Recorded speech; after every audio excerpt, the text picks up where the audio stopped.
Good morning sir, जय हिंद। जय Hind sir, good morning.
जी sir. तो अब हम आज जो डिस्कस करने वाले हैं वो है ये आर्टिकल वन पार्टनर। अगर आपने यहाँ पर लॉगिन नहीं किया है तो आफ्टर दिस सेशन आप यहाँ पर लॉगिन कर सकते हैं। मेन ऑब्जेक्टिव है हमारा। गुड मॉर्निंग सारिका मैम, जय हिंद। मेन ऑब्जेक्टिव है हमारा कि हम डेटाबेसेस को जाने और डेटाबेसेस का कैसे यूज करते हैं वो समझें। That is our main intention. But उसके लिए ही हम यहाँ पर अभी वर्क कर रहे हैं। बहुत ही एक छोटा सा क्रिस्प वीडियो होगा। Within 40-50 minutes I can explore how to use databases and how to do invalidity search by using those databases। तो चलिए बस यही ऑब्जेक्टिव को सर्व करते हैं। I think Mahadev sir and Sarika madam आप लोगों को पता ही होगा कि ये चीज कैसे वर्क करती है, but let's see what kind of value I can add into it. So studies पे बात करते हैं। कौन कौन सी स्टडीज अभी अवेलेबल है। एक है कॉपीराइट रिसर्च के लिए, जो हमें नहीं काम का है, हमें काम के हैं ये वाले दोनों। ये था पर इनवैलिडिटी, method of making a semiconductor device, semiconductor memory controlled unit, so wire and 3D semiconductor device, then railway safety system, then video gaming system in a social network। तो ये कुछ स्टडीज है जो हम यूज कर सकते हैं। Let's take this study. So wire.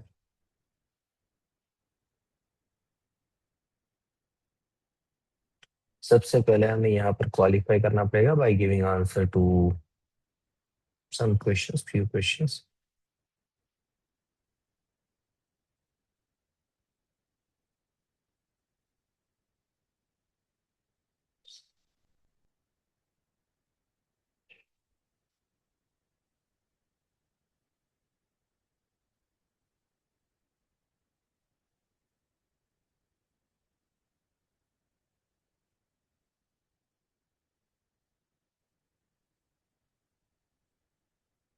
ना बोल दिया, क्या कुछ गलत किया गया।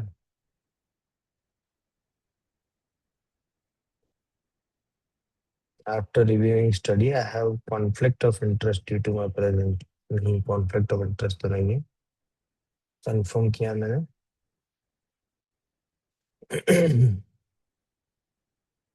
हम्म,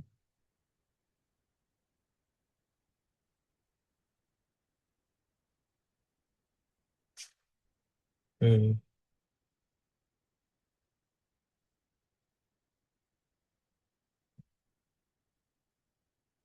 ओके, चलिए। अब यहाँ पर ये डिस्क्रिप्शन दिया गया है रिलेटेड टू एन इन्वेंशन। कोई भी एक इन्वेंशन के लिए डिस्क्रिप्शन यहाँ पर दिया जाएगा, जो यहाँ पर दिया हुआ है। इससे रिलेटेड पेटेंट्स क्या है, तो ये रही उससे रिलेटेड पेटेंट। मगर यहाँ पर कोई भी क्लेम नहीं लिखे हुए हैं। चलिए, मैं एक दूसरी स्टडी उठाता हूँ जो थोड़ी सी इजी रहे ये समझने के लिए। रेलवे सिस्टम की उठाते हैं।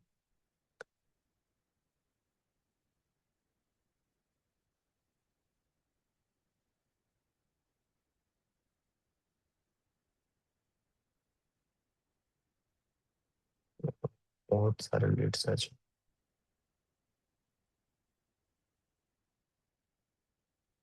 हम्म।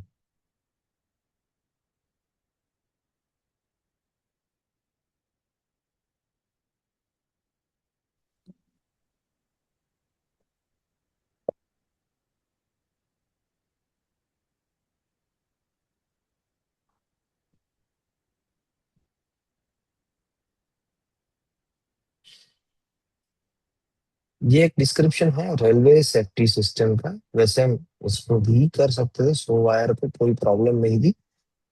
बट हमने समझना पड़ता है ये सो वायर क्या कहता है। सो वायर के लिए भी हो जा सकता है, उसमें भी कोई दिक्कत नहीं है। डिस्क्रिप्शन इसका भी दिया हुआ है। This study directed to previously unidentified prior art references including patent and non patent literature. तो हमें क्या फाइंड आउट करना है? अनआइडेंटिफाइड प्रायर आर्ट, पेटेंट भी या नॉन पेटेंट भी हम इसमें ऐड कर सकते हैं। Band related mathematical requirement, band की एक मैथमेटिकल रिक्वायरमेंट है जो हमें प्रायर आर्ट में सर्च करनी है, जिसमें लिखा हुआ है the primary consultant on the wire is expressed as the the primary constraints on the wire, जो है 0.005 लेस देन और equal to average. The requirement grows how. तो थोड़ी सी मैथमेटिकल रिक्वायरमेंट यहाँ पर दी दी गई है, जिसके लिए हमें सर्च करना है। अब देखिए कैसे सर्च करते हैं, मेन तो वही पर्पस है, डेटाबेसेस का यूज कैसे करते हैं। Let's response to this so wire. So wire का एक इन्वेंशन है, इन्वेंशन को आपको पढ़ना आता है। My task is to use databases, और डेटाबेसेस को कैसे यूज किया जाता है वो समझाना। तो सबसे पहले गूगल पेटेंट डेटाबेस वो समझेंगे हम।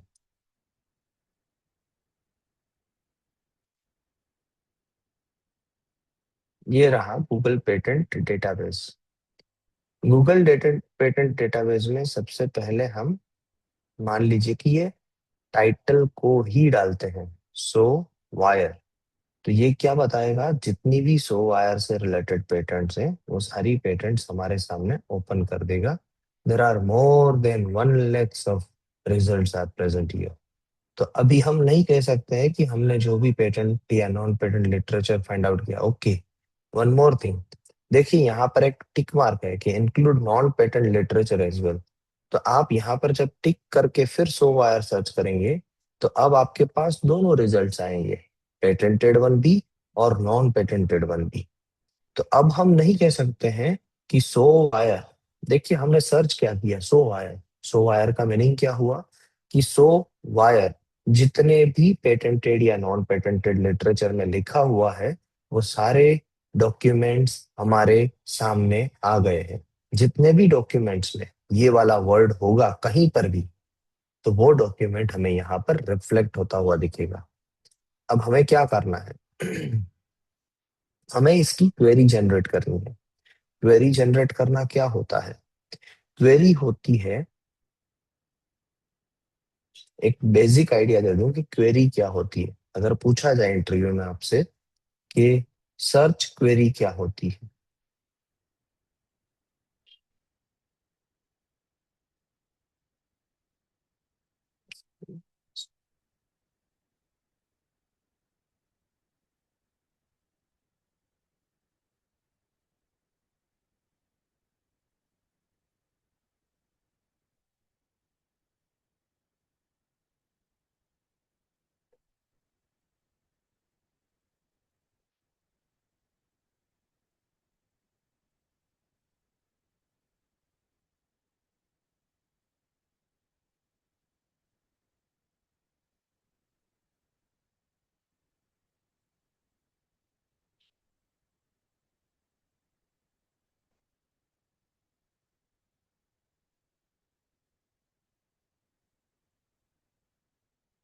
Search query.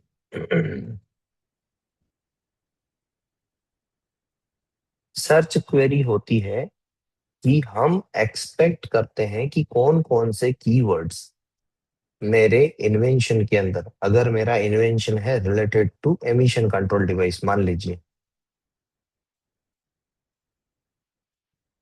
तो ये मेरा मेन इन्वेंशन है। अब इसके अंदर क्या क्या कीवर्ड्स आ सकते हैं, तो एमिशन कंट्रोल डिवाइस मान लीजिए कि मैं सिर्फ और सिर्फ साइलेंसर के साथ अटैच कर रहा हूँ, या फिर कैटालिटिक कन्वर्टर यूज कर रहा हूँ, या फिर मैं उसमें ऑक्सीजन या फिर वाटर, फिर कैल्शियम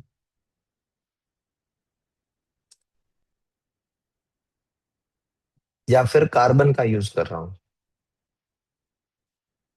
तो ये सारे मेरे कीवर्ड्स हैं। कीवर्ड्स होते हैं, या फिर आप मान सकते हैं कि ये बॉडी के एलिमेंट्स हैं। बॉडी के एलिमेंट, इंडिपेंडेंट क्लेम के बॉडी के एलिमेंट्स हैं। कीवर्ड्स आप कहीं से भी डिफाइन कर सकते हैं पूरे डॉक्यूमेंट में से। अगर आप इंडिपेंडेंट क्लेम के बॉडी के एलिमेंट्स को अगर टारगेट कर रहे हैं तो वो सबसे ज्यादा अच्छी बात होती है, क्योंकि आप इनवैलिडिटी सर्च कर रहे हैं, आप सामने वाले के क्लेम को इनवैलिडेट कर रहे हैं। ओके। अब ये सारी चीजों को और क्या क्या कहा जाता है, ये अगर मेरे मेन कीवर्ड्स हैं, तो ये कीवर्ड्स को आप और क्या कह सकते हो, जैसे कि एमिशन कंट्रोल डिवाइस, इसे मैं कह सकता हूँ पोल्यूशन कंट्रोल सिस्टम, ये भी कह सकता हूँ। साइलेंसर, इसे कह सकता हूँ एग्जॉस्ट ऑफ ऑटोमोटिव। वाटर, या फिर कैटालिटिक कन्वर्टर, और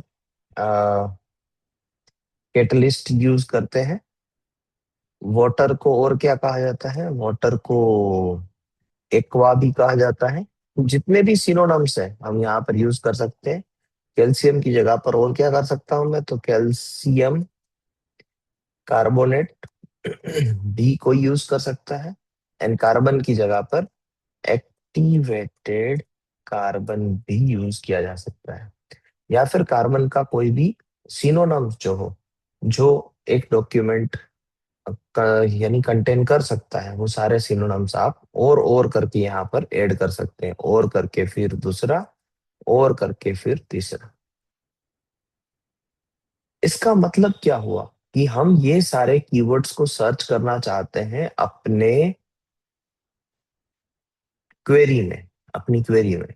तब कैसे करेंगे, तो ये मेरा पहला कीवर्ड था, तो ये मेरा पहला कीवर्ड हुआ, जिसके साथ मैंने उसके सिनोनिम्स भी लगा दिए। इट मीन्स मुझे ये कीवर्ड दूसरे डॉक्यूमेंट्स में चाहिए अगर मुझे प्रायर आर्ट सर्च करना है तो। और उसी के साथ में मुझे ये भी कीवर्ड चाहिए।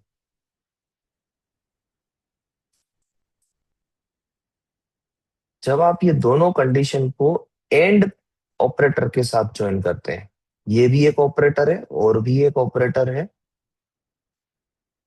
एंड भी एक ऑपरेटर है। फर्क सिर्फ इतना है कि एंड ऑपरेटर कंपल्सन लगाता है कि ये दोनों में से कोई भी एक कीवर्ड अगर आपके प्रायर आर्ट सर्च में है तो चलेगा। बट एंड ऑपरेटर ये कहता है कि ये दोनों में से एक होना चाहिए, प्लस ये दोनों में से एटलीस्ट एक होना चाहिए। तो एंड ऑपरेटर कंपल्सन लगाता है कि प्रायर आर्ट में और कंडीशन के अलावा वाले जो भी कीवर्ड्स हैं वो होने ही चाहिए। वापस ये भी हम एंड ऑपरेटर से कनेक्ट करेंगे। तो जितने भी कीवर्ड्स थे उसे एंड ऑपरेटर के साथ आपको कनेक्ट करना है, नथिंग एल्स।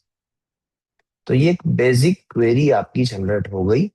आप वाइवा प्रिपरेशन के तौर पे अगर आपको इतना पता है तो इट इज परफेक्ट।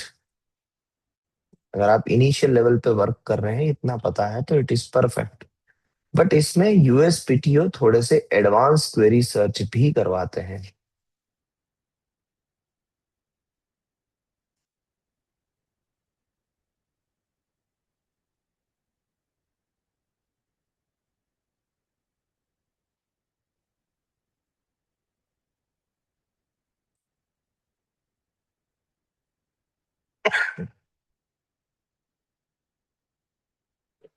हम्म, क्या ये समझ में आया शीतल मैम? यस सर, मुझे समझ में आया। Like we have to use these words, put it in the Google patent search bar कि ये वाले हम्म, कितने पेटेंट जो अवेलेबल है हम्म, मार्केट में, किस किस में ये हम्म। वाली चीजें अवेलेबल होती है ये दोनों इन्वेंशंस में। ऑपरेटर समझ में आए? और and operator. Yes yes sir. Okay. Sarika madam आपको याद है?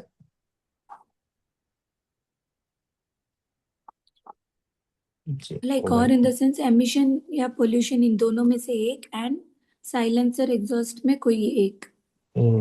ये अगर हम क्वेरी सर्च करेंगे गूगल हम्म। पेटेंट्स में, तो हमें एमिशन कंट्रोल डिवाइस वाला वर्ड कहीं ना कहीं एक डॉक्यूमेंट में मिलेगा, ये सर।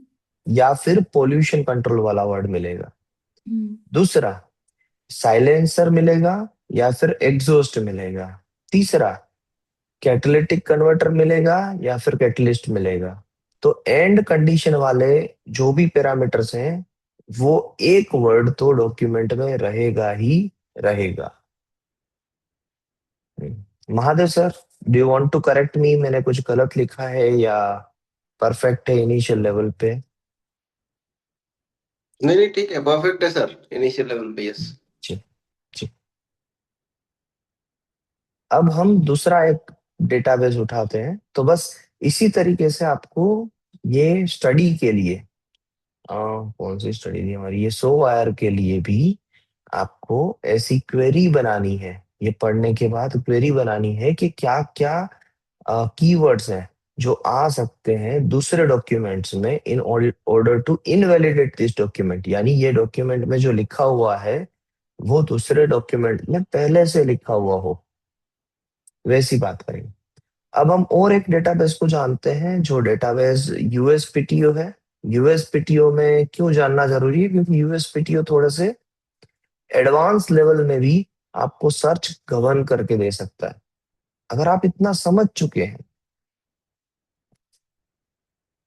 पहले मैं आपको गूगल पेटेंट में मैं अपना ही सर्च करके दिखा देता हूँ कि एमिशन कंट्रोल डिवाइस। तो देखिए, एमिशन कंट्रोल डिवाइस में हमारे पास मोर देन 1 लाख पेटेंट्स हैं। बट जैसे ही मैं यहाँ पर दूसरी क्वेरी सर्च करवाता हूँ, तो ये दोनों के बीच में रिलेशनशिप क्या होगा? एंड ऑपरेटर वाला। ये पहला कीवर्ड है, अब मैं दूसरा कीवर्ड यहाँ पर ऐड कर रहा हूँ, यानी कैटालिटिक कन्वर्टर।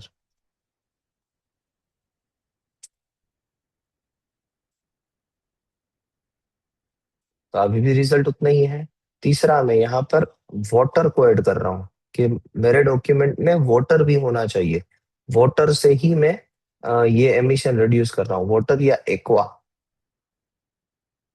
अब रिजल्ट ड्रास्टिकली रिड्यूस हो गए। 1 लाख में से 38,906 हो गए।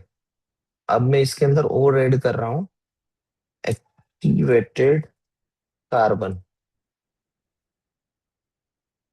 तो एक्टिवेटेड कार्बन जैसे ही मैंने ऐड किया, तो और 32,781 हो गए। फिर मैं इसमें ऐड कर रहा हूँ कैल्शियम।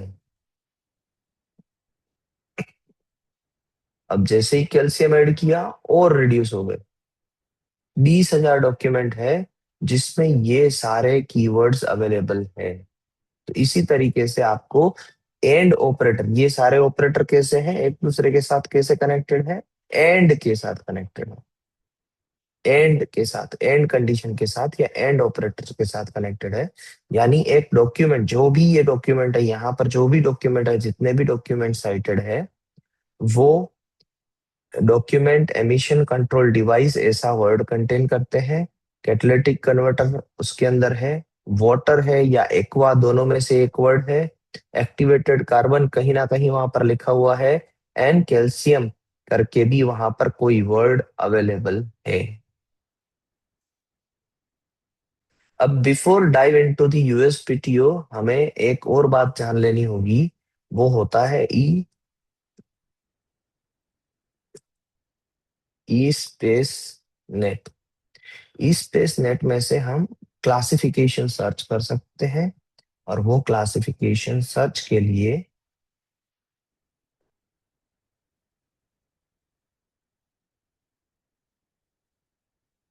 अब आईपीसी एंड सीपीसी क्लासिफिकेशन कितना एक्टिवली वर्क करते हैं या कितना इम्पोर्टेंस रखते हैं वो समझ में आएगा आपको।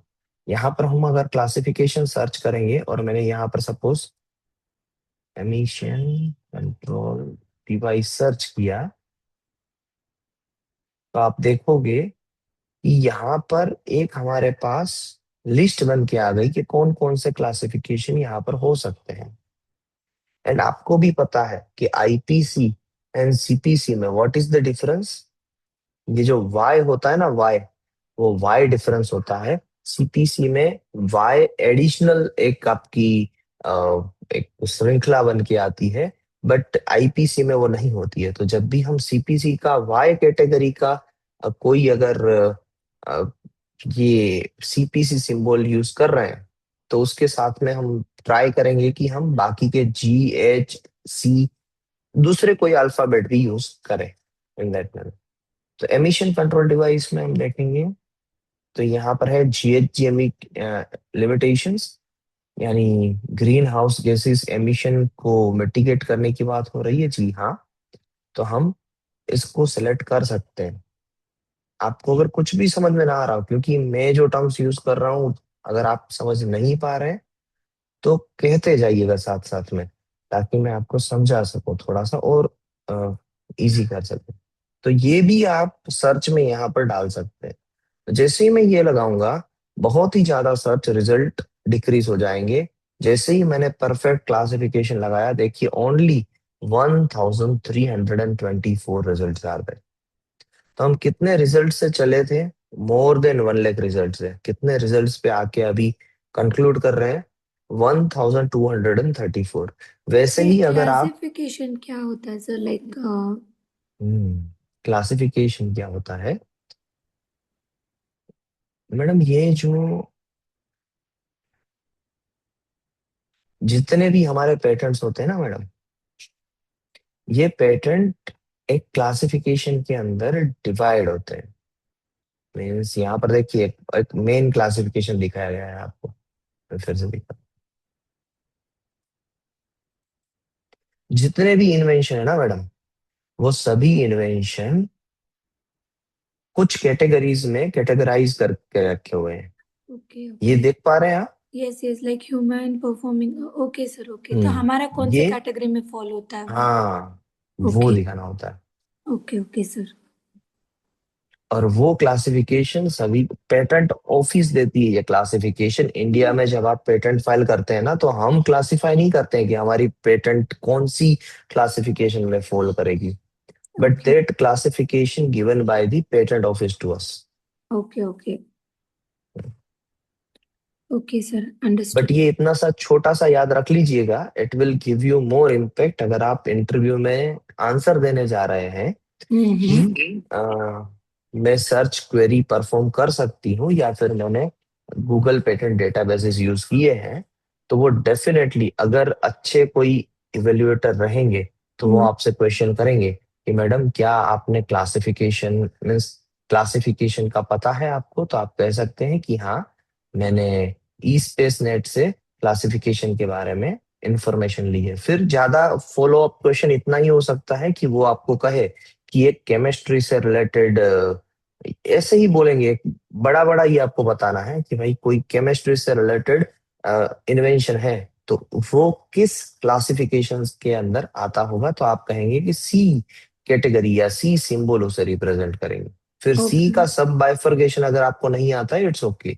कोई यस यस। अगर इलेक्ट्रिसिटी का अगर इन्वेंशन है तो वो एच। एच में फॉल करेगा। जी, हम्म। मैकेनिकल का है तो एफ में फॉल करेगा। तो लाइक वाइज आप बस ये सिंपल से इतने ही सिंबल्स याद रख लीजिए। Yes sir. एंड एक बात और याद रखिए, ये जो है ना Y, hmm. Y is the main difference between IPC and CPC. Okay CPC होता है corporate patent classification system, and IPC जो होता है वो होता है इंटरनेशनल पेटेंट क्लासिफिकेशन सिस्टम। अब इंटरनेशनल पेटेंट क्लासिफिकेशन सिस्टम ये वाई कैटेगरी को डिफाइन नहीं करता है, सिर्फ ए टू एच कैटेगरी को डिफाइन करता है। Sir, can you repeat? International patent system Y को डिफाइन नहीं करता है? नहीं करता है। एंड सीपीसी करता है। तो जब अगर पूछा जाए कि what is the difference between IPC and CPC, तो उसका एक आंसर है कि ये वाई सिंबल के जहां पर जो भी इन्वेंशन ए से लेके एच कैटेगरी में नहीं आते हैं, वो सारे के सारे इन्वेंशन को एक वाई कैटेगरी के अंदर सीपीसी में डाला गया है। और सीपीसी मान लीजिए कि और थोड़ा सा डीपली वर्क करता है देन दी आईपीसी। तो सीपीसी का फुल फॉर्म एक बार बता दीजिए ना। जी मैडम, मैं भी देख लूं एक बार, वो है तो एक सर इसका पीसी। ना CPC is cooperative pattern classification. Hmm. Can you repeat जी, प्लीज, क्या है? Cooperative cooperative. Cooperative patent classification and international patent classification. Mahadev sir, थोड़ा सा आप भी कहेंगे what is the main difference between IPC and CPC? Sir यही है, एक तो वाई क्लासेस जो आपने बोला वो एडिशनली इंट्रोड्यूस्ड है इसमें सीपीसी में। हम्म। और दूसरा है कि जो कि आई थिंक वो जाएंगे नहीं, सीपीसी थोड़ा सा ज्यादा ग्रेनुलर लेवल पे है ना? हाँ, तो यहाँ जैसे पर लिखा हुआ है द आईपीसी वाइपो cover 70,000 group of world wide, हाँ while CPC joint EPO European Patent Office US Patent Office is more detailed and 2,60,000 group extension of IPC।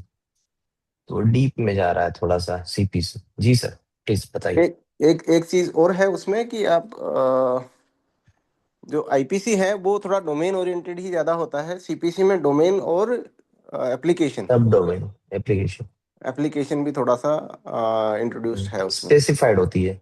हाँ जी, मगर मोटा मोटा समझ में आ गया सभी को? Sakshi madam, yes sir. Pushpendra sir, Sakshi madam, ये तो क्या है क्या? साक्षी मैडम तो सर्च करते हैं। Yes, Pushpendra sir, yes, yes sir, आपको यस सर, समझ में आ रहा है सर ये? Yes sir, yes yes, sir. sir, इसका सर्चिंग ही है तो आ रहा है सर समझ। हाँ, ओके। तो बस और एक डेटाबेस मुझे आपको बताना है, यूएसपीटीओ करके मुझे आपको एक डेटाबेस बताना है, वो बता दूंगा आप। और फिर हमारा ये सर्चिंग का जो टास्क है वो कंप्लीट होगा।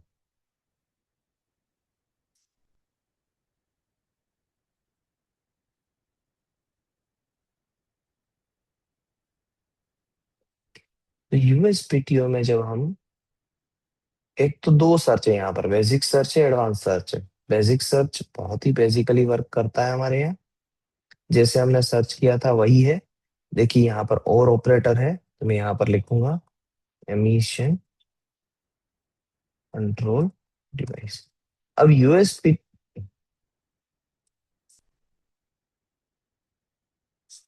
ओके, यहाँ पर आप पेटेंट नंबर या पब्लिकेशन नंबर डाल सकते हैं क्विक लुक के लिए।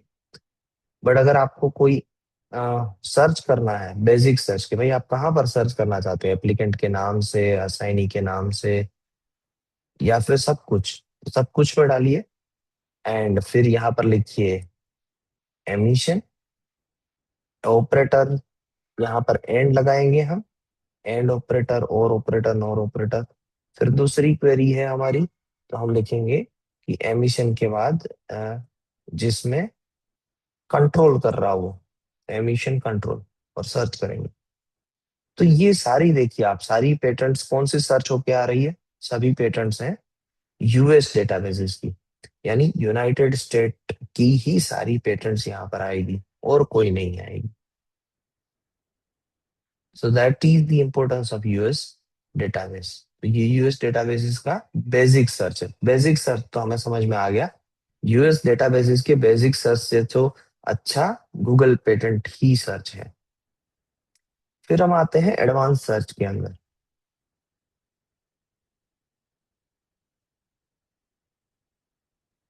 क्या? हाँ, अब यहाँ पर बहुत सारी कंडीशंस चेंज हो जाती है। यहाँ पर पूरा यूएस का आपको डोमिनेंस पता चलेगा, या यूएस पेटेंट डेटाबेस कितना अच्छा है वो पता चलेगा। देखिए यहाँ पर बहुत सारे ऑपरेटर्स हैं, एंड ऑपरेटर और ऑपरेटर, ये दोनों ऑपरेटर तो हमें पता है। यस और नो? एंड पता हो गया और पता हो गया। अब हमारे पास थोड़े से ऑपरेटर है, नियर, सेम, विथ। नियर का मतलब है कि मान लीजिए कि आपका एक वर्ड है कंट्रोल एंड दूसरा वर्ड है डिवाइस। तो ये कंट्रोल एंड डिवाइस वर्ड एक दूसरे से कितने वर्ड के बीच में आ जाने चाहिए? मान लीजिए कि 12 वर्ड के बीच में, 15 वर्ड के बीच में, 17 वर्ड के बीच में।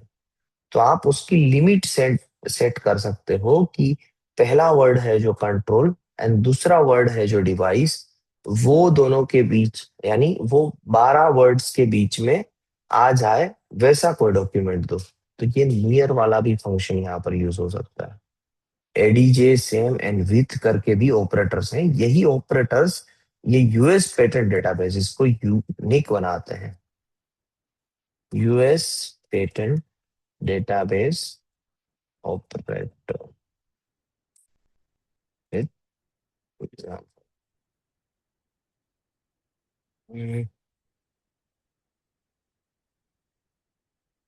हम इसके बहुत ही सिंपल सिंपल से एग्जाम्पल भी पूछ लेते हैं ताकि आपको समझ में भी आ जाए।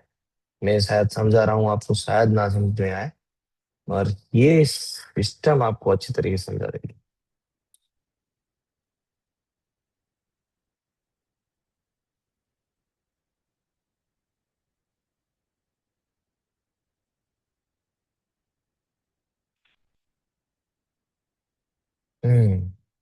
देखिए,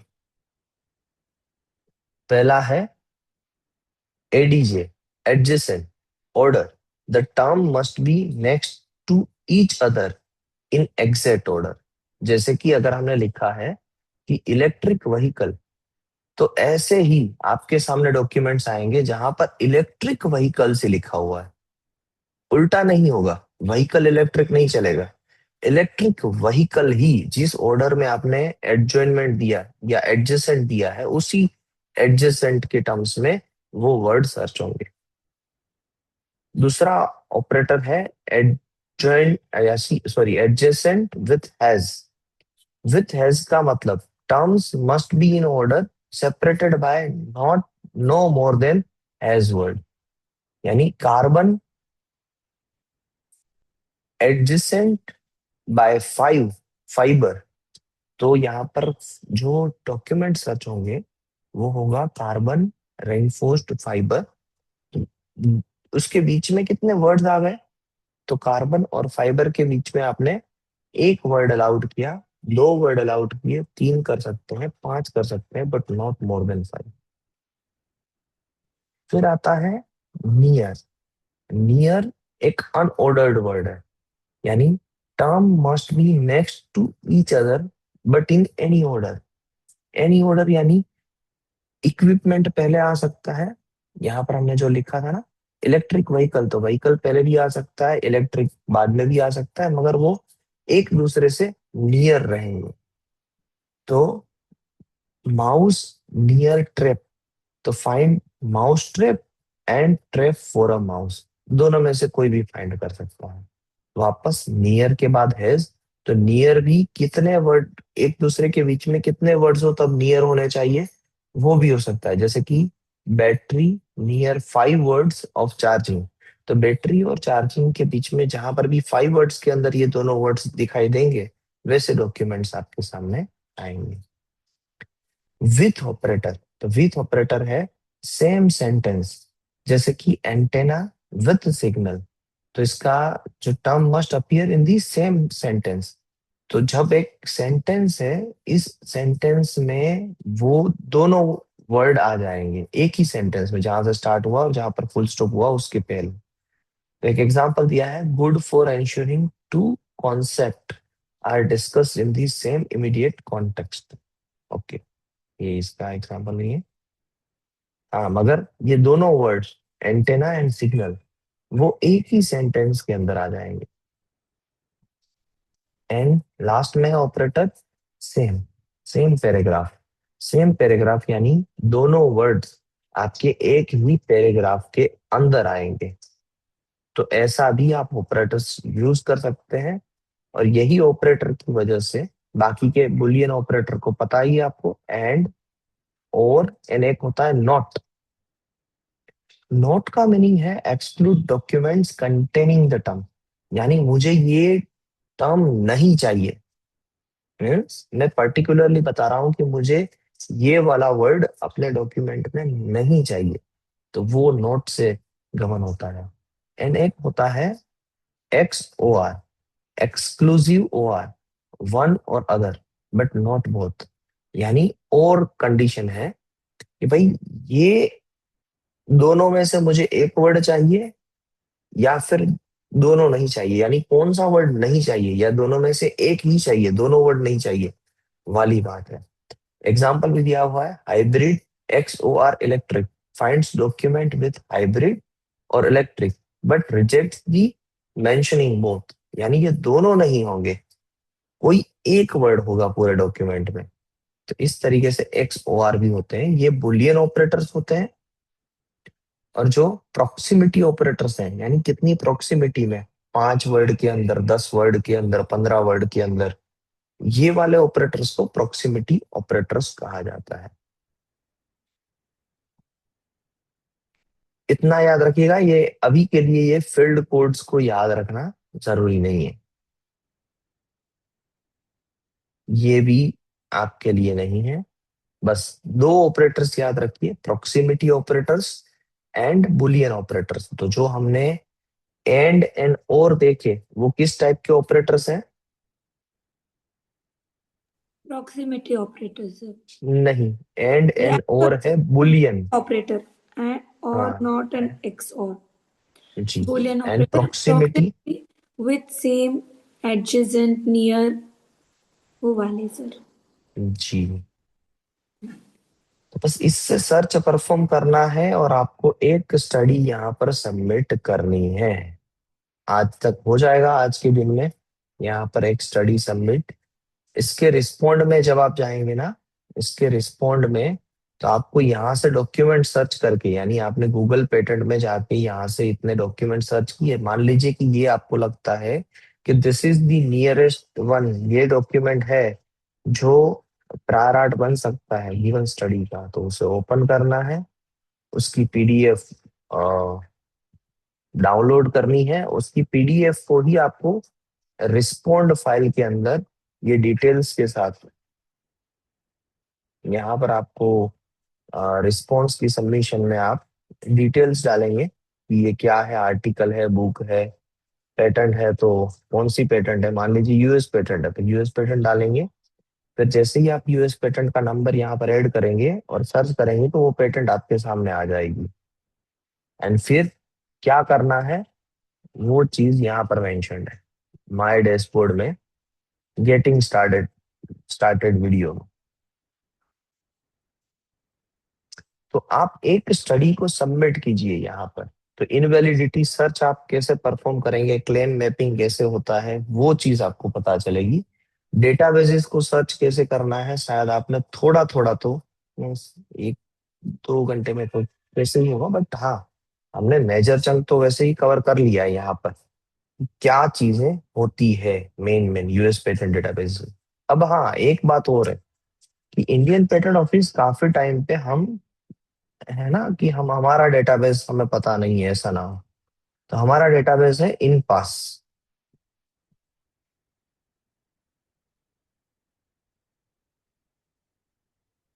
ये हमारा डेटाबेस है, Indian patent advance search system.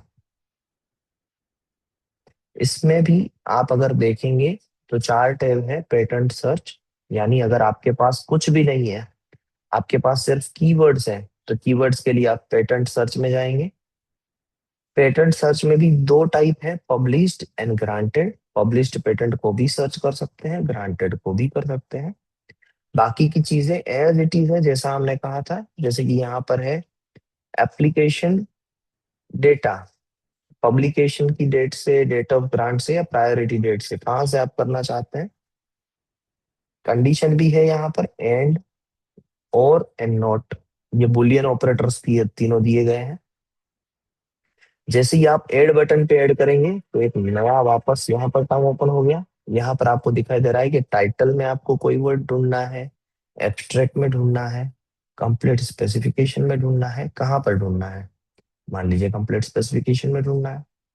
तो उसमें भी अगर हमने यहाँ पर लिख दिया कि एमिशन, फिर वापस यहाँ पर बुलियन कंट्रोलर है, एंड लगाना है और लगाना है, नोट लगाना है। मैंने मान लीजिए और लगाया, तो और के साथ आप क्या लगा सकते हैं दूसरा यहाँ पर, कंप्लीट स्पेसिफिकेशन। एमिशन को और क्या बोला जाता है, पोल्यूशन।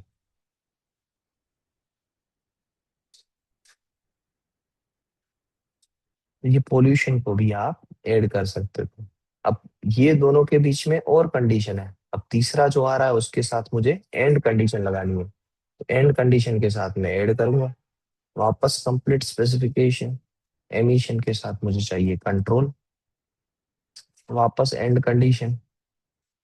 कंप्लीट स्पेसिफिकेशन में मुझे चाहिए एक्वा, या एक्वा के साथ मुझे और कंडीशन में चाहिए वाटर। तो एज तो ऑन आप ऐड करते जाएंगे, बुलियन ऑपरेटर्स बढ़ाते जाएंगे, और ग्रांटेड डॉक्यूमेंट चाहिए या पब्लिश्ड, वो दोनों में से एक आपको मिलेगी। ओके, अब सेकंड टैब है यहाँ पर पेटेंट ई रजिस्टर। पेटेंट ई रजिस्टर सर्च करके देगा आपको ग्रांटेड पेटेंट का ई रजिस्टर। ग्रांटेड पेटेंट कैसे दिखती है वही यहाँ पर सिर्फ दिखाई देगी। फिर तीसरा है एप्लीकेशन स्टेटस। मान लीजिए आज आपने कोई एप्लीकेशन फाइल की और उस एप्लीकेशन का आपको स्टेटस देखना है कि अभी क्या फाइल हुई है या नहीं है। काफी टाइम ऐसा होता है ना, मैं पेटेंट एजेंट हूँ, मैं जब नए नए क्लाइंट्स के साथ वर्क करता हूँ तो नए नए क्लाइंट्स कहते हैं कि सर आपने कहाँ पर फाइल की है, हमें कैसे पता चलेगा कि आपने ऑनलाइन फाइल की है कि नहीं की है। तो उनके लिए एप्लीकेशन स्टेटस में जाना है। एप्लीकेशन स्टेटस में अगर आप एप्लीकेशन का नंबर डालेंगे, जैसे ही the moment you have filed the application, और यहाँ पर एप्लीकेशन का नंबर डालेंगे और यहाँ पर उसका कैप्चा डालेंगे, तो ये डिटेल्स शो करेगी। ये डिटेल्स आपको बताएगी कि एप्लीकेशन का फिलहाल स्टेटस क्या है। परफेक्ट है, एनी डाउट इन इट यहाँ तक? और एक हेल्प करके एक आपके पास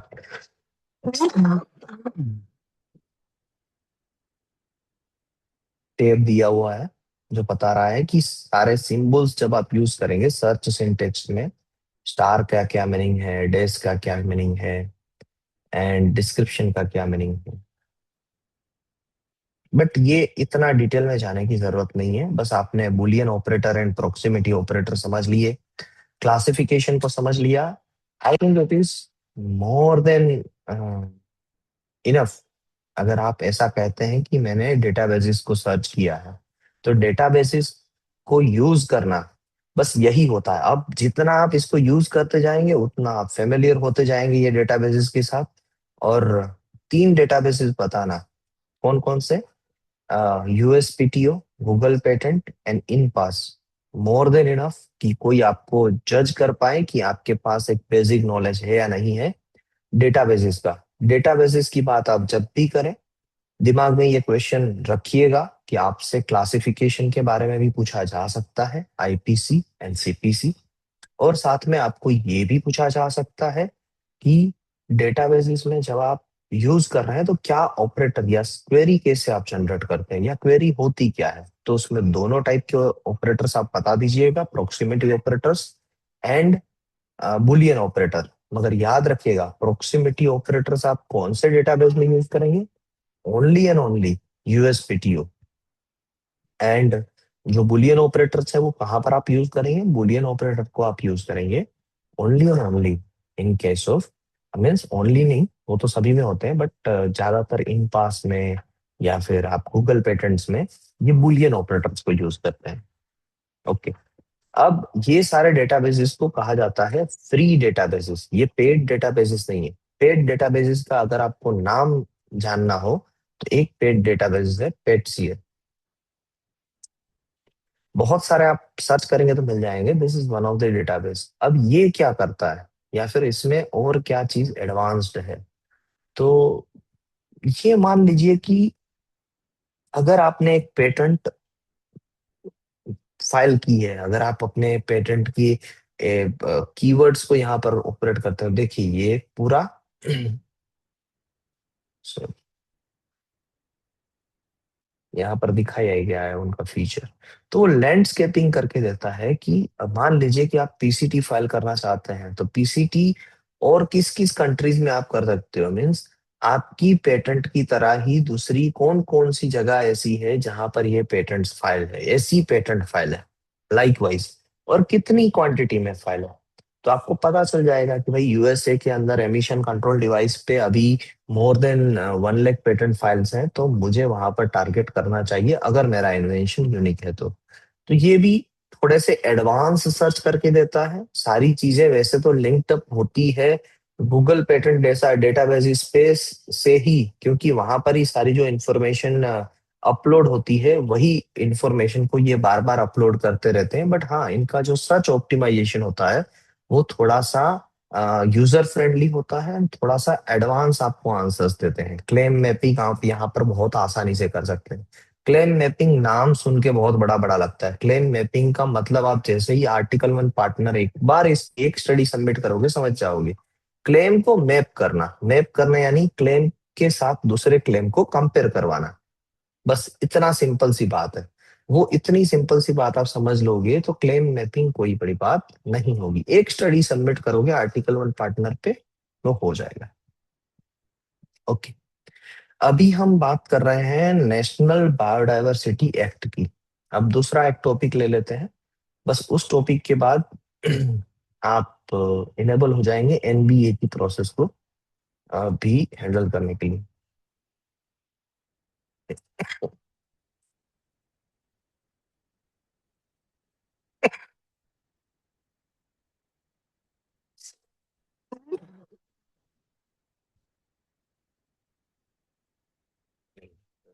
नेशनल बायोडायवर्सिटी एक्ट में ऑथोरिटी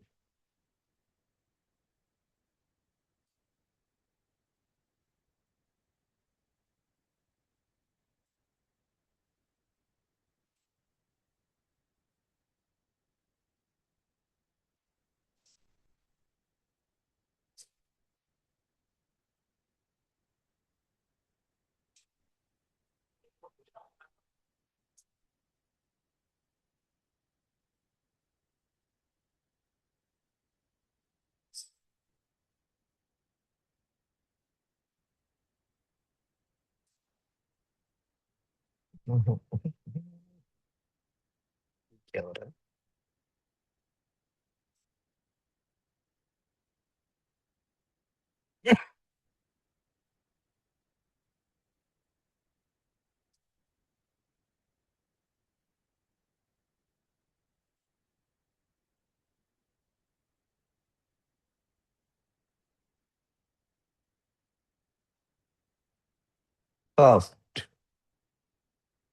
अब इसमें क्या समझना है, या फिर हमें पेटेंट से रिलेटेड क्या बातें पता होनी चाहिए, उस पे बात कर लेते हैं एनबीए की।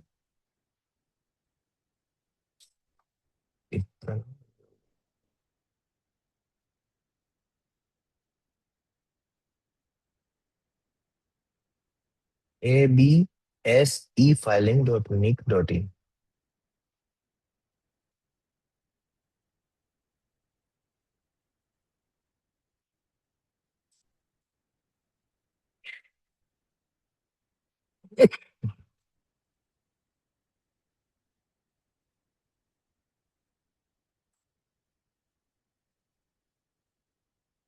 ये एक वेबसाइट है जहां पर आप, अगर आपकी एप्लीकेशन कोई ऐसी चीज को कंटेंट करती है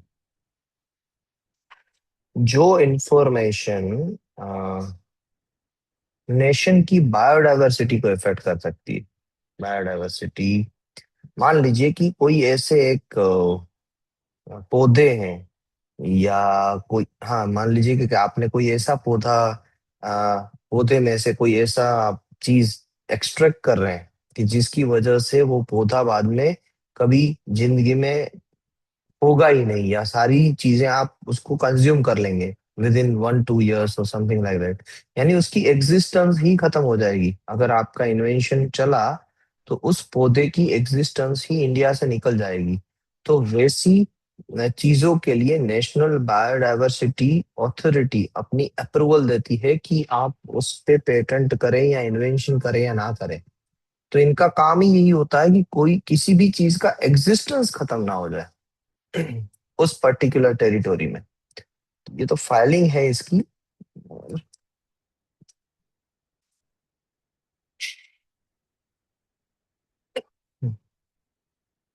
है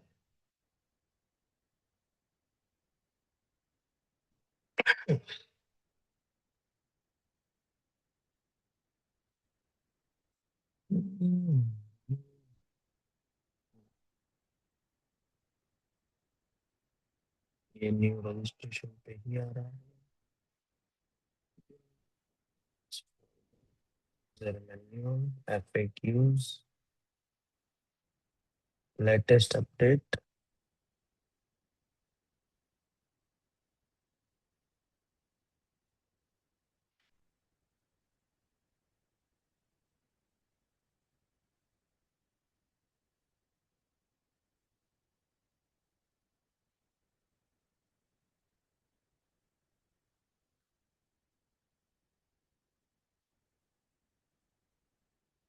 मैं आपको ये दिखाना चाहता हूँ कि इसमें फॉर्म नंबर 8 की जो हमारी बात हुई थी, अब फॉर्म नंबर 3 नहीं लगता है, फॉर्म नंबर 8 लग रहा है। देखिए जैसे कि यहाँ पर लिखा हुआ है कि फॉर्म किस किस पर्पस के लिए है। तो फॉर्म नंबर 1 है to access biological sources or associated knowledge occurring in India for research or bio survey or bio utilization or commercial utilization by a person referred under SL number 3 to 5 and 6 at question number 4। तो ये जो person है biological sources को use कर रहे हैं किन के लिए? 3, 4 and 6। तो 3 कौन है? You are not citizen of India, जो इंडिया के पर्सन नहीं है मगर इंडिया की बायोडायवर्सिटी का यूज कर रहे हैं। फिर दूसरे हैं 4, non resident of India as defined under clause 30 of section 2 of income tax act, जो रेसिडेंट्स ऑफ इंडिया नहीं है।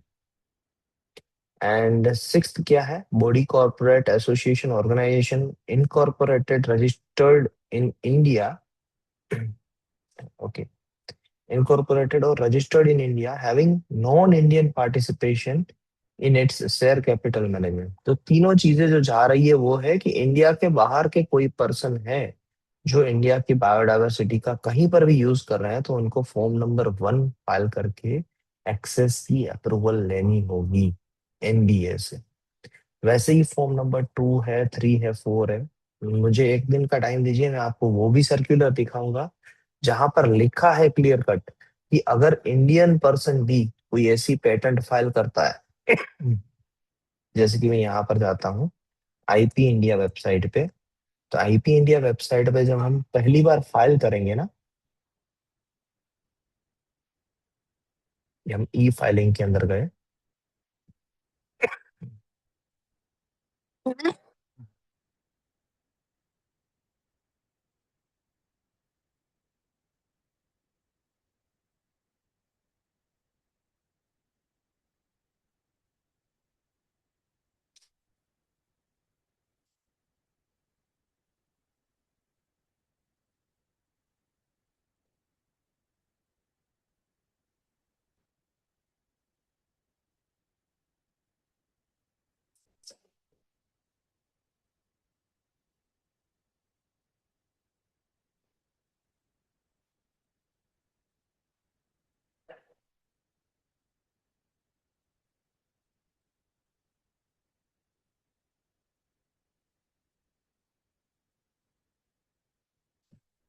ये हमारी IP इंडिया की वेबसाइट है।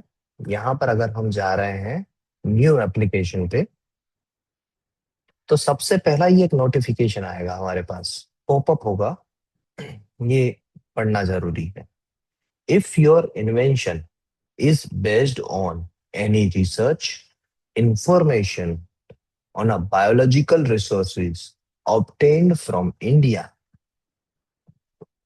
prior approval of National Biodiversity Authority is mandatory for a patent. Section 6 of the Biodiversity Act 2002. Please follow the link for submitting online application. http://nbaindia.org। अगर आपके अंदर कोई बायोलॉजिकल रिसोर्स आप यूज नहीं कर रहे हैं तो आप प्रोसीड टू ई फाइलिंग कर सकते हैं, वरना आप गो टू एनबीए वेबसाइट कर सकते हैं। जैसे ही आप यहाँ पर करेंगे,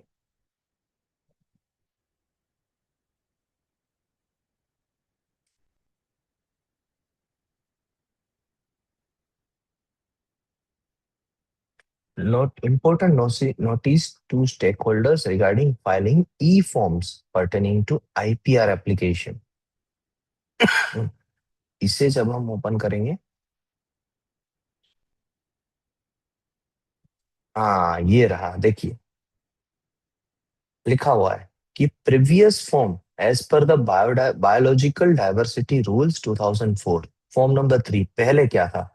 application for seeking prior approval of national biodiversity authority for applying for intellectual property rights.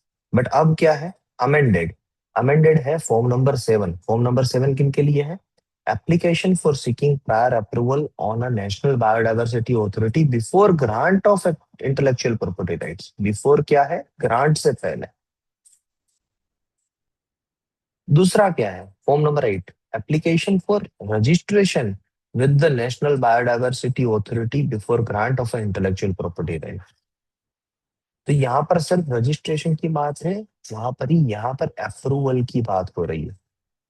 तो अप्रूवल किनको लेना है? अप्रूवल लेना होता है जो पर्सन इंडिया के नहीं है उनको।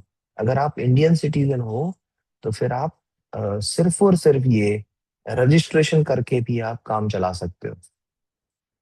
सो उसके लिए आ गया है फॉर्म नंबर 8। और ये सारी चीजें आप मेंशन, ये एनबीए एक्ट पढ़ेंगे ना, तो उसके अंदर मेंशन है। तो ये मेन है चीज जो आपको फाइल करनी होती है। यानी मैंने अभी तक यही एनकाउंटर किया है कि जो इंडियन सिटीजन है उसे फॉर्म नंबर 8 फाइल करना होता है रजिस्ट्रेशन करने के लिए। उनको अप्रूवल लेने की कोई जरूरत नहीं है। आ, हाँ, बट जो पर्सन ये है नॉन रेसिडेंस ऑफ इंडिया है, उनको अप्रूवल लेना पड़ता है। और ये दोनों की दोनों चीजें कब होती है? बिफोर ग्रांट वाली बात है। ग्रांट से पहले, फाइलिंग से पहले नहीं, ग्रांट से पहले की बात। थोड़ा सा इसे एक्सप्लोर कीजिएगा, ये भी चीज पढ़ने जैसी है या थोड़ा सा और नीश यहाँ पर लगाने जैसा है। अगर आपके कोई क्वेश्चंस हैं, ब्रीफ ओवरऑल क्वेश्चंस, तो मैं उसे एड्रेस करने की कोशिश करता हूँ कि क्या आप समझे, कंफ्यूज हुए या नहीं हुए, क्या हुआ आपके साथ ये करने के बाद। सर ये जो भी फॉर्म्स है वो तो बायोडाइवर्सिटी के फॉर्म्स है ना सर?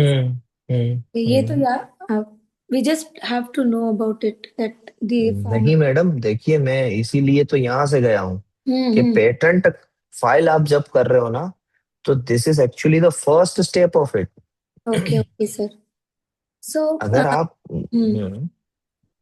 तो जब भी बताइए। ये सबमिट करने होते हैं, first we have to go submit that form, then proceed with this E filing. नहीं, नॉट नेसेसरीली मैडम। मैंने अभी आपको दिखाया कि एनबीए वेबसाइट पे जाके भी हम देख रहे हैं तो उन्होंने क्या कहा कि before grant of a patent आप उसे कर सकते हो। काफी ऐसी प्रोसीजर है जो ग्रांट से पहले करनी होती है। ओके, हम वहां पर गए, हम यहाँ पर फाइलिंग कर सकते हैं। बट हाँ, ये याद रखिएगा कि ग्रांट से पहले अगर आपके पेटेंट में बायोलॉजिकल रिसोर्सेज यूज किए गए हैं इंडिया से, तो ग्रांट से पहले आपको उनका अप्रूवल लेना ही पड़ेगा। Okay okay sir. अप्रूवल किन को लेना है? जो आउटसाइड इंडिया के पर्सन है उनको। इंडियन पर्सन को रजिस्ट्रेशन करवाना पड़ेगा कि मैं इन चीजों का यूज कर रहा हूँ। Good morning sir. Good morning sir. Sir biological resources में क्या क्या आ जाता है? बायोलॉजिकल रिसोर्सेस में अभी हमने जो पेटेंट फाइल की थी, यानी उसमें बाम्बू ट्रीज का यूज करना, अब ये एक चीज हमें रिस्ट्रिक्ट कर रही थी। बाकी बायोलॉजिकल रिसोर्सेज में सर सारे प्लांट पौधे जो जड़ी बूटियां यहाँ पर अवेलेबल है, जितनी बायोडाइवर्सिटी में जो जो लिविंग क्रिएचर्स हैं, वो सारी चीजें आ जाती है। फिर भी अगर एक तो जेमिनी को पूछे कि भाई, क्योंकि क्या हुआ ना सर, वो जो आपने वो एफआईआर रिप्लाई का था ना, उनको भी वो एनबीए का कल डिस्कशन हुआ था। हम्म,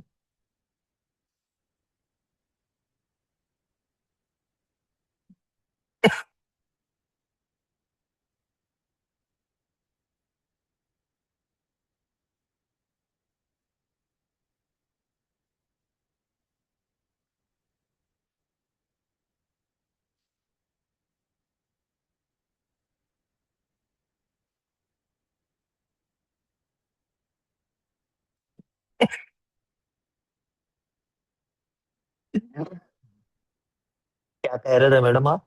कल डिस्कशन हुआ था तो क्वेश्चन क्या बना था? क्वेश्चन यही बना था कि उनके मतलब कॉलेज में यही बताया था कि NBA is very important, always we have to file when we are, क्योंकि वो सारे बायोटेक के स्टूडेंट्स थे इसलिए। जी। What qualifies as a biological resources? According to Section 2C of Biological Diversity Act, biological resources include plant, animal, and microorganisms or parts thereof, genetic material, and byproducts with actual or potential value. Exclusion: it does not include human genetic material, value-added products, products containing extract in an unrecognizable and physically inseparable form, जो अलग नहीं हो सकता है, physically inseparable नहीं हो सकता, वो चीजें नहीं। But plants, animal, micro organism and genetic material and by product इसके अंदर आते हैं। जी सर। एंड इसके लिए एक ट्रीटी भी है, बुडापेस्ट ट्रीटी। अगर आपने थोड़ा सा प्रिपरेशन कर लिया है तो आप बुडापेस्ट ट्रीटी को भी एक्सप्लोर कर सकते हैं, जो मेनली माइक्रो ऑर्गेनिजम्स के लिए बनी है, और उसी की वजह से सारी चीजें ये जो आईडीए में डिपॉजिट की जाती है वो होती है। तो ये माइक्रोबायोलॉजिकल कल्चरल सेंटर वही है, एमटीसीसी, जो बात हो रही थी हमारी, तीन या ऐसी कोई है। परफेक्ट। बहुत डीप में नहीं जाना है, बट हाँ, बुडापेस्ट ट्रीटी क्या है एक बार सर्च कर लीजिए, समझ जाएंगे आप कि बुडापेस्ट ट्रीटी में ही ये सारी चीजें आती है जो हमने सेक्शन 10 के अंदर कवर की है, कि इंटरनेशनल डिपोजिटरी अथॉरिटी के अंदर सबमिट करना है। हमें क्या सबमिट करना है अगर बायोलॉजिकल मटेरियल कंटेंट करता है तो वो चीज यहाँ पर लिखी हुई है, ये ट्रीटी ही डिफाइन करती है वो सारी प्रोसीजर को। ब्रीफली मैं टच अपॉन कर रहा हूँ चीजों को, ताकि आपके सामने इतना भी बड़ा बर्डन ना बने। हालांकि मुझे भी कोई इतनी डेप्थ में नॉलेज नहीं है, बट जैसे जैसे क्वेश्चंस आते जाते हैं at the time of filing, तो मैं उन क्वेश्चंस को टेकल करने के लिए नॉलेज अपनी बढ़ाता जाता हूँ। तो ये मुझे क्वेश्चन आया था एनबीए वाला, और एनबीए के सामने आपके सामने मैं ये चीज बता रहा हूँ कि देखिए पहले ये फॉर्म था और अब ये फॉर्म है। इसमें हुआ क्या, इसकी स्टोरी भी मैं आपको बताता हूँ कि जैसे हमें कोई चीज पता नहीं होती है तो हम अपने अ, जो हमारे सीनियर्स हैं, जो हमारे टीचर्स हैं, जिन्होंने मुझे पढ़ाया है, हम उनको अप्रोच करते हैं। बार बार मुझे 3 से 4 जगह से एक ही आंसर आया, Jayveer you have to file form number 3। फिर भी मैंने वो वेबसाइट पे जाके सर्च किया, and after search the conclusion came after reading the BDA and everything, कि नहीं, हम फॉर्म नंबर 8 के साथ जाएंगे, we are not going to file form number 3। और फिर मैंने सारी डिटेल्स अपने जो सीनियर्स थे उनके साथ भी शेयर की कि सर अब ये अमेंड हो चुका है, और है ना, इन्होंने लिखा भी है कि काफी लोग ऐसा फॉर्म नंबर 3 करते थे। देखिए यहाँ पर लिखा है, it has come to the office attention that many of the stakeholders are incorrectly filing form number 3 instead of form number 8 और form number 7। और जब मैंने ये बातें बताई उनको, तो तब पता चला कि उनको जो ऑब्जेक्शंस आए थे एनबीए में, वो because of this amended circular है। और ये भी 2025 से हो रहा है, फिर भी इसके बारे में काफी लोगों को पता नहीं, अभी भी जो लो फॉर्म 2025 से पहले एनबीए के फॉर्म नंबर 3 फाइल कर चुके थे, वो लोग कोई सर्कुलर नहीं पढ़ते हैं, वो लोग भी ऐसे ही बस आगे आगे जाने देते हैं एप्लीकेशंस को। तो जैसे जैसे चीजें हम काम करते जाएंगे, वैसे वैसे हमारे सामने ऑब्जेक्शंस आते जाएंगे, और वैसे वैसे उस ऑब्जेक्शंस को सोल्व करने के लिए हम और पढ़ाई करेंगे। तो यही वजह है कि जो मैं आपको ये अभी चीज बता रहा हूँ कि भाई मुझे ये प्रॉब्लम आई थी, और that is one of the solution. तो मैंने बहुत ही ब्रीफ अपॉन टच किया है। एनबीए के बारे में मैंने आपको बताया, एनबीए का रूट कोज यानी कहाँ से स्टार्ट होती है ये बात एनबीए की, वो भी मैंने आपको बताया। फॉर्म नंबर 7, फॉर्म नंबर 8 के बारे में भी मैंने आपको ब्रीफ अपॉन किया। पहले क्या था, फॉर्म नंबर 3 था, वो भी बताया। एंड डेटाबेसेस को भी हमने यूज करना थोड़ा सा टच अपॉन किया है। साथ में हमने USPTO, Google patent, e space net, CPC, IPC, Boolean operator and proximity sensors, proximity operators, इतनी चीजों के बारे में देखा है। और आर्टिकल 1 पार्टनर का एक सबमिशन मुझे आपसे चाहिए आज के दिन में। इतनी बातों में अगर आपको कहीं से भी प्रॉब्लम है तो कहिए। महादेव सर, एनी प्रॉब्लम, या मैंने कुछ कंफ्यूज कर दिया हो या और क्लैरिटी दे सकता था, ऐसा कोई सजेशन?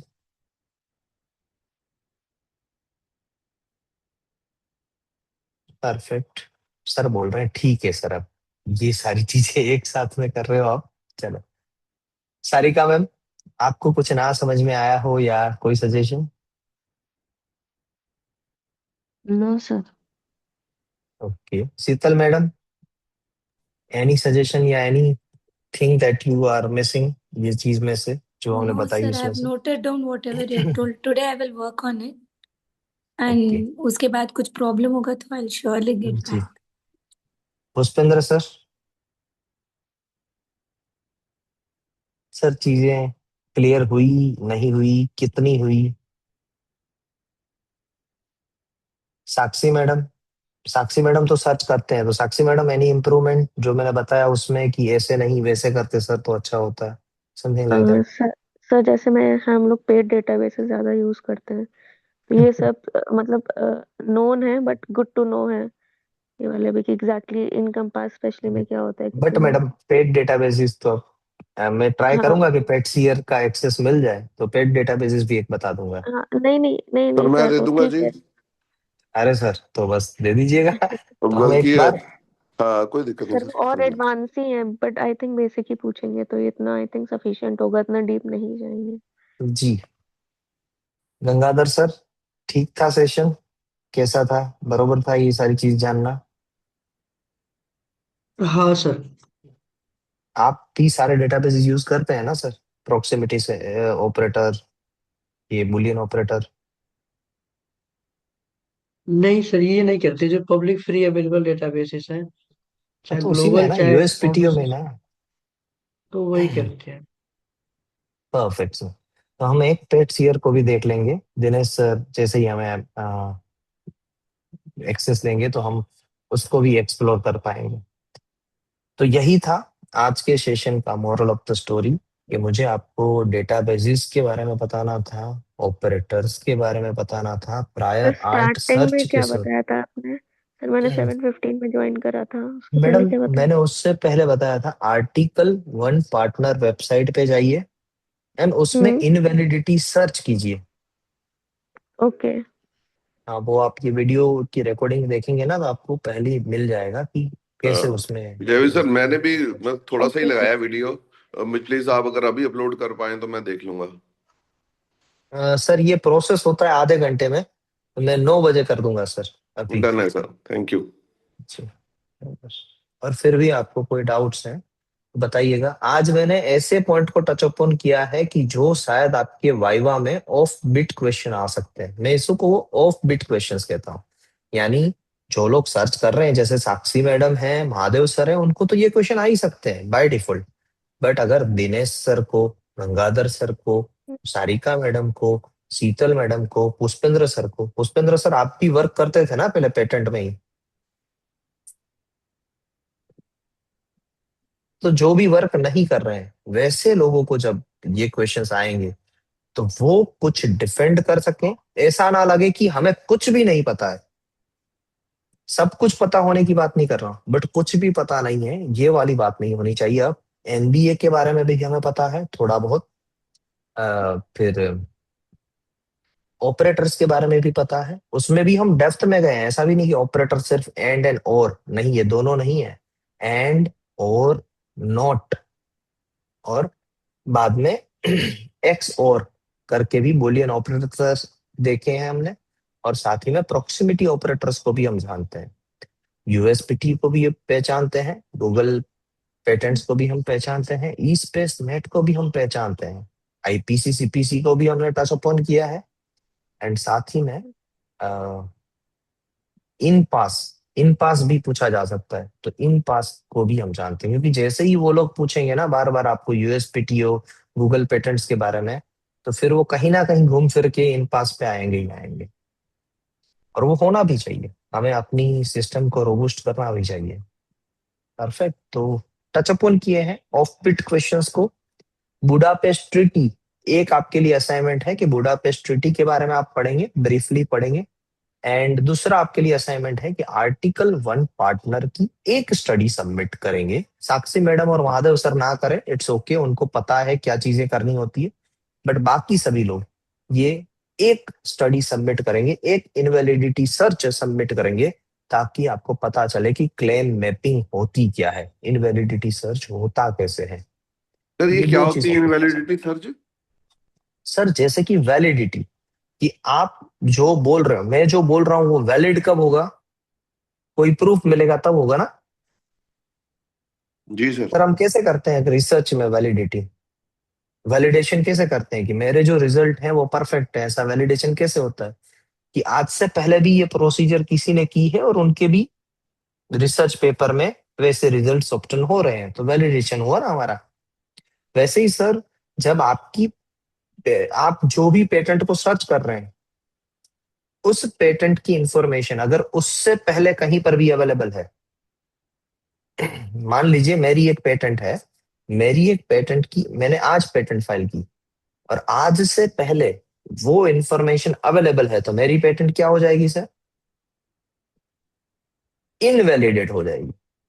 ओके, अगर भाई अवेलेबल जो, है तो इनवैलिड हो जाएगी। हाँ, तो जो मैं बता रहा हूँ वो चीज ऑलरेडी अवेलेबल है, तो ये बट सर आर्टिकल उसको, 1 क्या है सर फिर?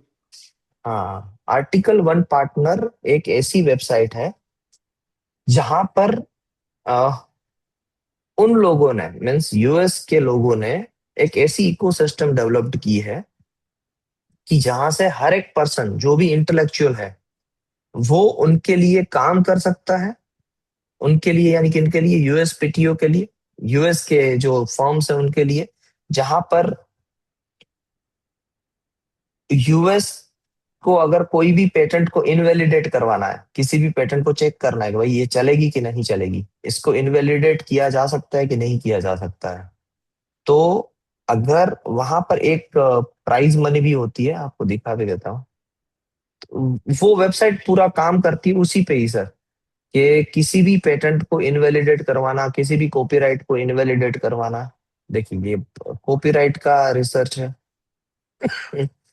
ये मार्केट सर्वे, इनवैलिडिटी सर्च, तो आईपी राइट्स को इनवैलिडेट करवाने के लिए ये पूरा काम करता है। अच्छा, करता कैसे है, उसके लिए सर आप ये माय डैशबोर्ड में जाके पहले आप यहाँ पर साइन अप करके ये वीडियो एक बार देख लीजिएगा सर, फिर आपको कोई भी अगर प्रॉब्लम है तो मैं I will sort it out. ये है गेटिंग स्टार्टेड वीडियो, इसे एक बार देख लीजिएगा सर।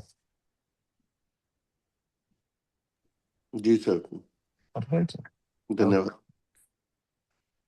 तो बस इसी के साथ आज का सेशन एंड करते हैं, मिलते हैं कल वापस रात सर को 10 बजे। जी मैम।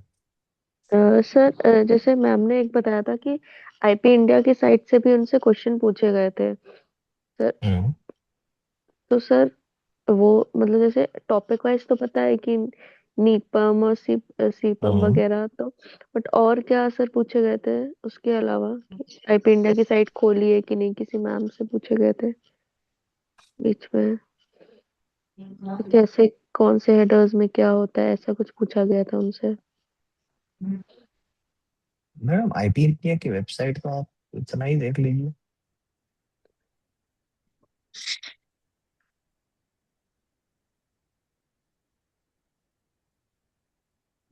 ये है patent, design, trademark, GI, RG, NII, PM.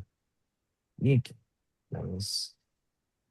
Copyright है, और SICLDR ये सेमीकंडक्टर से रिलेटेड है।